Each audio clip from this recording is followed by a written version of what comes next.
आज लगभग दिन में लाइव कार्यक्रम करने का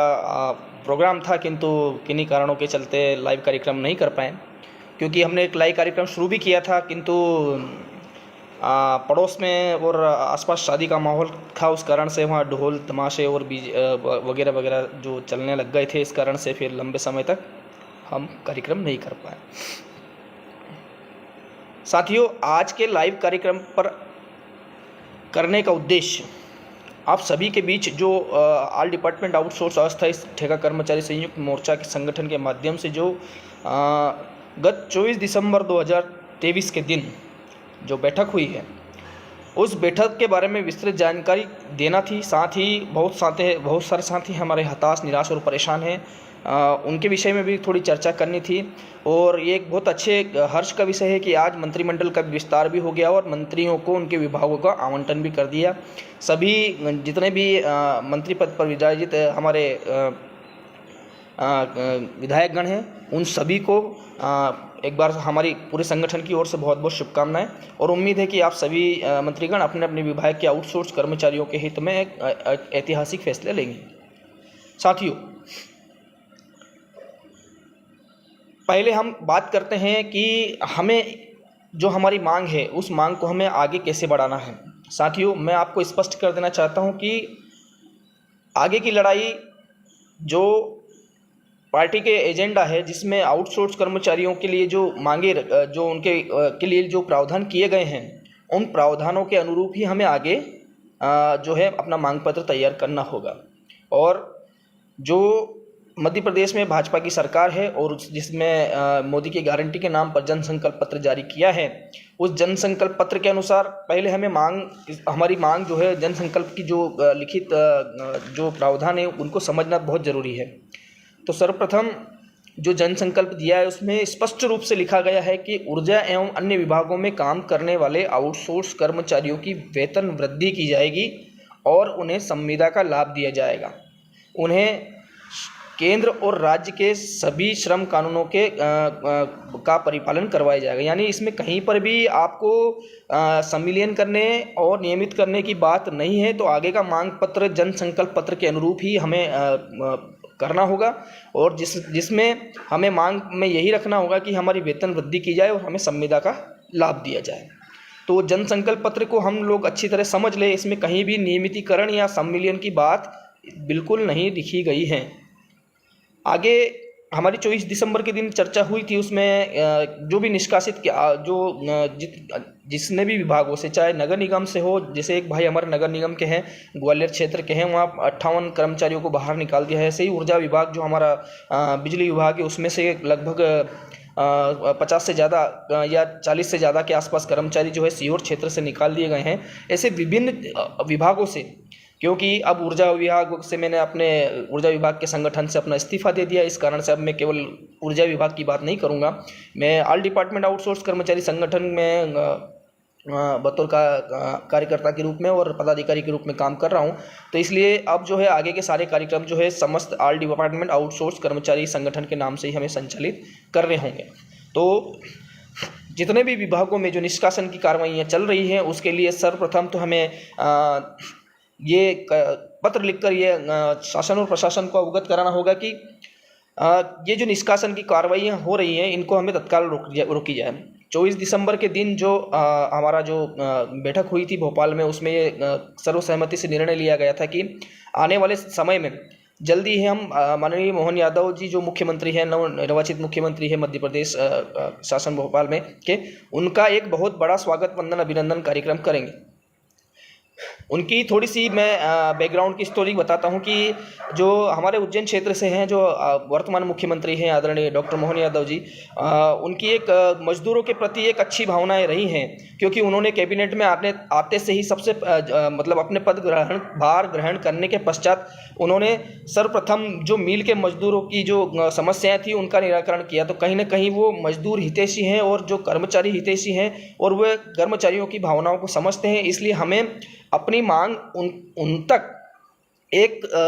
सकारात्मक तौर पर रखनी होगी, और इसी के लिए संगठन के समस्त पदाधिकारियों ने निर्णय लिया है कि पहले एक आउटसोर्स कर्मचारियों का माननीय मुख्यमंत्री जी से समय लेकर एक स्वागत वंदन अभिनंदन कार्यक्रम करें, जिसमें मंच के माध्यम से बिना किसी विरोध के, बिना किसी इसके हम आगे उनका एक कार्यक्रम करेंगे, जिसमें समस्त विभागों के लगभग 1 से 1.5 लाख कर्मचारियों की उपस्थित रहेगी।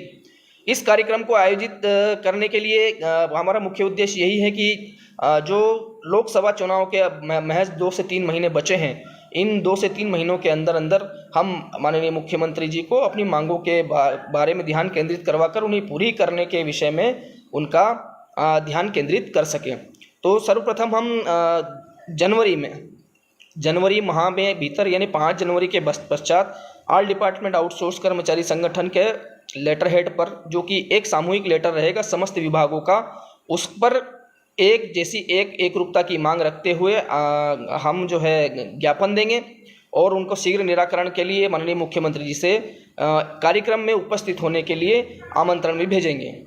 इसी के साथ हम संगठन अपने स्तर से प्रयास करेगा कि माननीय मुख्यमंत्री जी का कार्यक्रम जल्द से जल्द उनकी समय और स्थान की उपलब्धता के आधार पर जो है किया जा सके। साथियों, अभी जो वर्तमान समय है, इसमें हम जानते हैं कि विभिन्न विभागों से भी कर्मचारियों को निष्कासित किया जा रहा है। अनेकों विभागों में उनकी वेतन नहीं दिए जा रहे हैं। इस कारण से कुछ साथियों ने भी जो है मेडिकल विभाग के जो साथी थे उन्होंने प्रोटेस्ट भी किया है।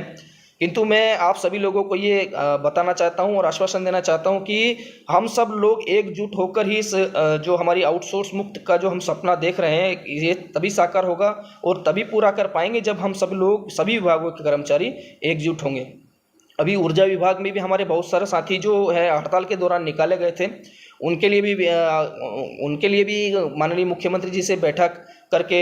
सार्थक निराकरण निकालवाने, क्योंकि सारे जो जितने भी मसले हैं, चाहे वेतन का हो, कहीं वेतन ना मिल रहा हो, जो हड़ताल के समय निकाले गए कर्मचारियों की वापसी ना हुई हो, चाहे अभी आचार संहिता के दौरान कर्मचारियों को निकाला गया हो, या अभी छटनी के नाम पर कर्मचारियों को जो निकाला जा रहा है या कार्रवाइयाँ की जा रही हैं, इन सभी समस्याओं का निराकरण जब तक हम बैठकर चर्चा नहीं कर पाएंगे और उन तक अपनी मांगे नहीं पहुंचा पाएंगे, तब तक कोई निराकरण नहीं होने वाला है।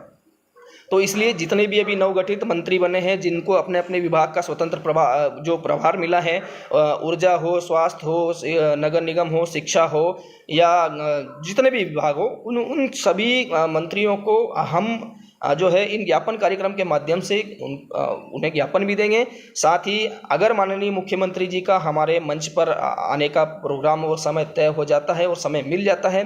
तो हम एक ही मंच से सभी विभागों की समस्याओं के बारे में उन्हें अवगत कराएंगे, क्योंकि माननीय मुख्यमंत्री जी कर्मचारी हितैषी हैं। उन्होंने पहला फैसला जो लिया है वो कर्मचारी हित में लिया है और उनका जो बैकग्राउंड है वो भी कहीं ना कहीं कर्मचारी और मजदूर वर्ग से आता है। इस कारण से वे बहुत ही संवेदनशील है और वे आउटसोर्स कर्मचारियों की मांगों को पूरा करने में बिल्कुल भी हिचकिचाहट नहीं रखेंगे और मामा की तरह तो कम से कम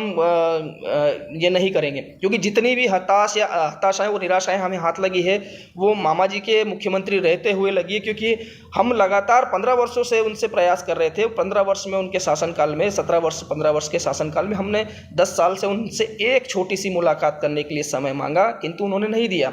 इस कारण से आवेश में और तेज में आकर हम कहीं ना कहीं भटके। किंतु निश्चिंत रहें, अब जो है एक खुशनुमा माहौल के साथ, सकारात्मक सोच के साथ हम लोग आगे बढ़ेंगे और निश्चित तौर पर हम संगठन के माध्यम से माननीय मुख्यमंत्री जी का समय लेंगे और हमें उम्मीद और आशा है कि वे समय देंगे, क्योंकि हमारा पूरा विचार यह चल रहा है कि जनवरी के अंतिम सप्ताह और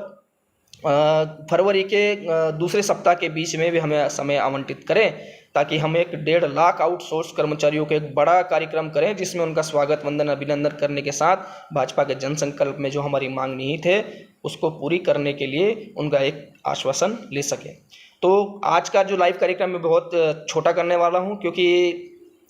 इसका प्रोग्राम 11:30 बजे का था, किंतु